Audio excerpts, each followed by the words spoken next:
Hello, welcome to the Well Gut Project. My name is Carrie. This is all about being vegan on the low FODMAP diet for IBS. And if you caught my last video, then you'll know it was my IBS story. And I feel like it came to an end when I started my FODMAP journey. So that's what this video is about.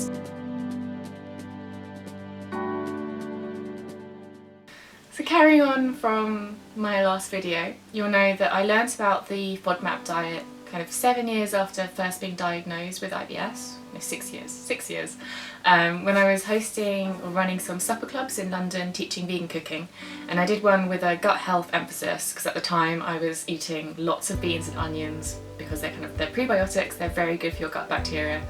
And a lady came who'd recently been diagnosed and she told me about the low FODMAP diet and I was like, what the hell is that? And she explained it and I spent many nights googling, kind of frantically, like, oh my god, this is all starting to make sense, and lots of memories of particularly bad meals and consequences were kind of making more and more sense. It was actually quite an emotional thing learning about the diet and having something I could do, because for a long time it was something I just had to put up with.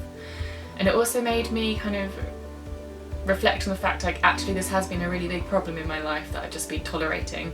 And also the challenge of low FODMAP while also vegan seemed insurmountable. And I remember probably being a really bad passenger for my mum because we do like a walking holiday every year together and it's very nice. And last year we went to the Lake District and in the car I was reading the Vegan and Low FODMAP What to Eat When You Can't Eat Anything book, which I did a review of. I would recommend it. She explained a lot of the problems you have and the considerations and extra things you might need to work around, and I just cried so much. Like I couldn't help but cry because it just made me realise like how much of a problem it had been and how hard this was going to be, and then like what the hell can I actually eat. I was also really excited, so it was a real kind of like roller coaster of like, oh my god, I can't eat anything but I'm going to feel better and it'll be so good, but what about the avocados, and just constantly not sure really how to feel at that point. And I also felt like I didn't understand it well enough to do it, so then when I was actually eating meals I'd be like, whoa, this is like really high FODMAP, what if it's going to make me sick? And you start to get a bit paranoid. There wasn't a huge amount of vegan choices where I was in Yorkshire, and I had some baked beans on toast and I felt so bad, and I was like, it's because it's high fructose, it's because of the beans, and it's because of the wheat in the bread, and like suddenly everything became the potential culprit. So when I got back home I went to the GP and I got a referral to see a dietitian, which wouldn't happen for several months, so I was kind of doing it alone. I obviously didn't want to spend all that time waiting feeling sick, so I read everything I could, and I had quite a few false starts, like having a low FODMAP day and then realising actually something I ate wasn't low FODMAP, start again, try the recipes. There really wasn't much stuff for vegans at all, which actually kind of made me feel a bit angry, to be honest. And a lot of the advice that was vegan specific, it was not actually very useful or relatable. Like it was definitely written by a carnist, if you know what I mean. I think one of the reasons it was quite difficult at the beginning was at first I was reluctant to buy the Monash app because it's like £4 and I think you have to buy it like every year. And there's all these lists online, so I was like, I'll just look at these lists. They all contradict and most of them don't actually give portion sizes. So eventually I did get the Monash app and it was probably the best £4 I've ever spent in my life, because it gives really detailed portion sizes and like kind of a lot of the time the smallest minimum portion you can have that's of something so you can still eat it, which is really useful because it just, I think if you're already kind of restricted being vegan, then you're super restricted if you cut out everything that you can't have a full serving of to be low FODMAP. So it was after a few weeks of messing up basically and getting a bit disheartened and demotivated, I decided to start this YouTube channel. Partly because I was angry there wasn't much stuff for vegans, and also because I really wanted the motivation and to find people who were also doing this diet, because it's quite lonely, like no one has heard of it here.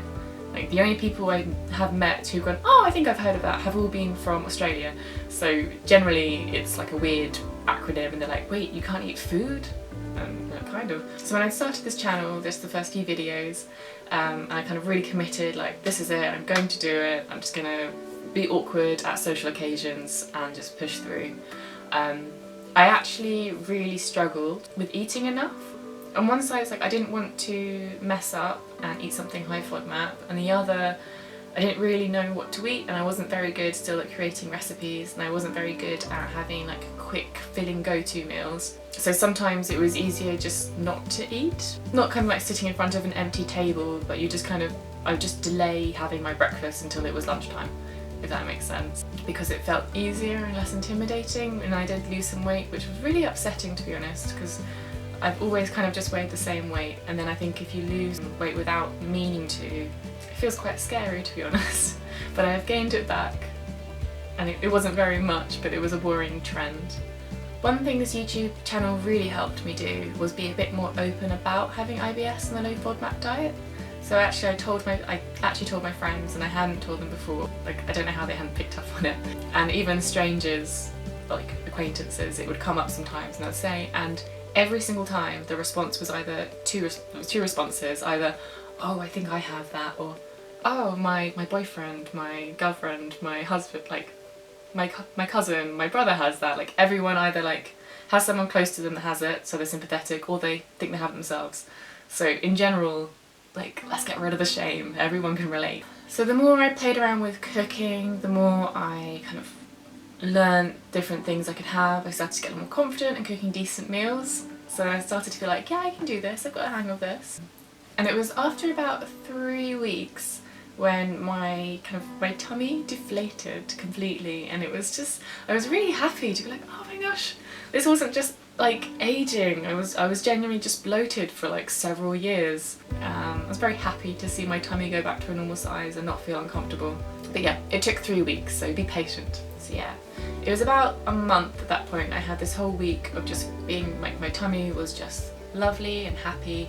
So that was when I started doing the challenges. The first thing I tested was polyols, because I suspected they weren't actually a trigger for me, and they weren't, and that just meant then when I wasn't being strictly FODMAP I could still eat those, and avocado is all the vegan things, so that was very useful to have. Then I tested fructose, and really quick, like within 2 hours I started getting those stabbing feelings like in my like lower rib cage, which was a real shock to me because I had chosen that as a second one because I also thought that wasn't an issue for me, but it really was.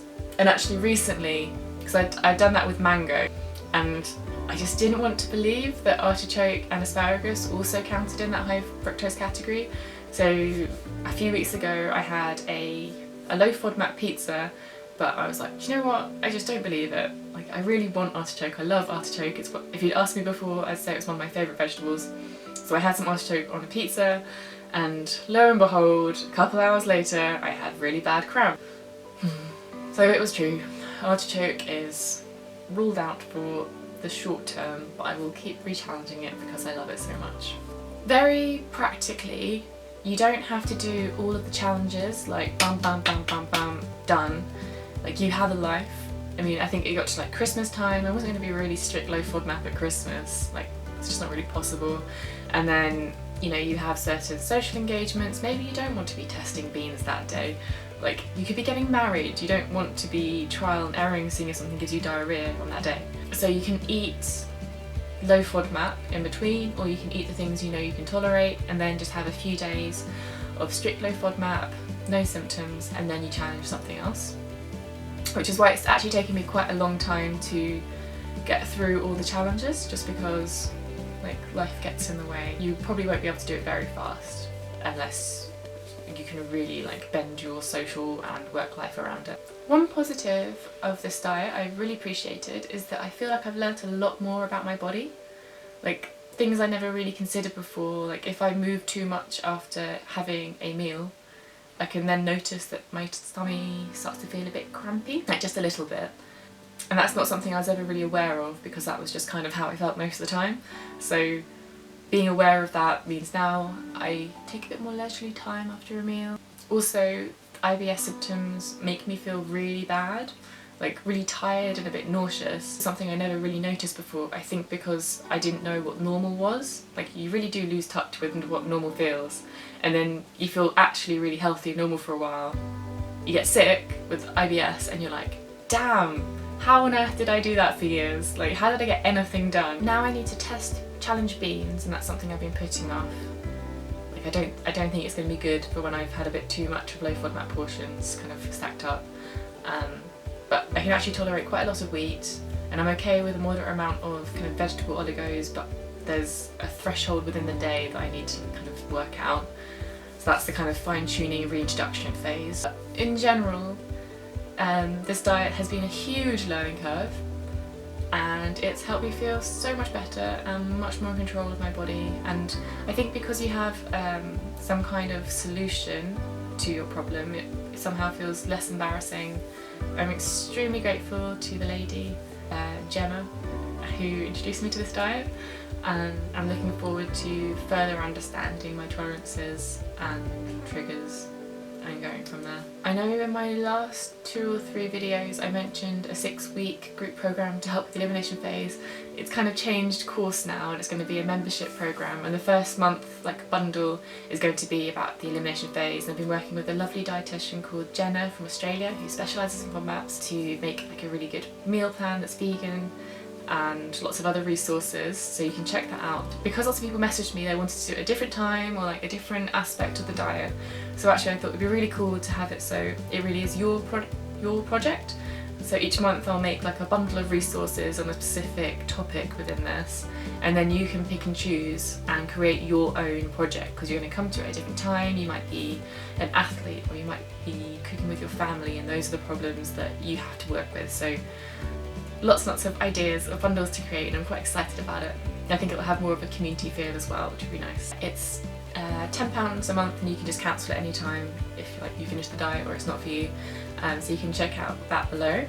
Yeah, if you are kind of coming towards the end of your low FODMAP journey, I would love to know how you would describe your experiences, what the pros and cons have been for you, and yeah, what advice you would give to someone who maybe is at the start of their journey. Yeah, otherwise I will see you next Sunday in my next video. Bye!